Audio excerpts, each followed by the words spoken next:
आणि बातमी डोंबिवलीमधून डोंबिवलीतील सोसायटीमध्ये मराठी विरुद्ध अमराठी वाद हा पुन्हा एकदा उफाळलाय। सत्यनारायण पूजा आणि हळदी कुंकू कार्यक्रमाला अमराठींचा विरोध पाहायला मिळतोय। मराठी अमराठी आपापसात भिडलेत। कल्याण डोंबिवली पुन्हा एकदा मराठी विरुद्ध अमराठी असा वाद हा उफाळून आलाय। डोंबिवलीच्या नांदिवलीमधील एका सोसायटीमध्ये सत्यनारायण आणि हळदी कुंकू समारंभाला मराठी कुटुंबियांना विरोध झालेला आहे। मराठी माणसांना अपशब्द वापरल्याचा आरोप सोसायटीमध्ये करण्यात आलेला आहे। मराठी कुटुंबातील महिलांनी हा आरोप केलेला आहे।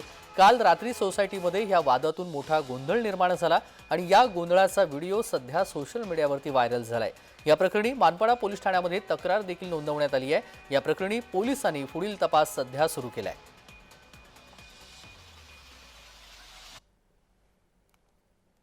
3 आमच्या इथले अमराठी लोक आहेत, ते सतत वादविवाद करतात, म्हणून आम्ही फक्त महिलांनी मिळून कार्यक्रम करायचं ठरवलेलं।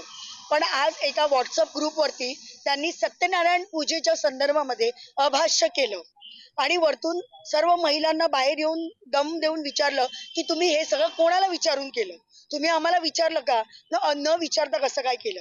आणि याच्यावरनं ते वाढत गेलं। सगळ्या महिला एकत्र आल्या, त्यावेळी त्यांनी मराठी भाषिकांना अतिशय अश्लील भाषेमध्ये शिवीगाळी केली।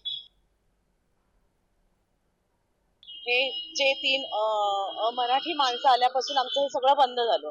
त्यामुळे आम्ही सगळ्या महिलांनी सहभाग घेऊन गेल्या वर्षी सुद्धा हळदी कुंकवाचा कार्यक्रम पार केला होता आणि यावेळी आम्ही हळदी कुंकू प्लस सत्यनारायण पूजा आयोजित केली होती।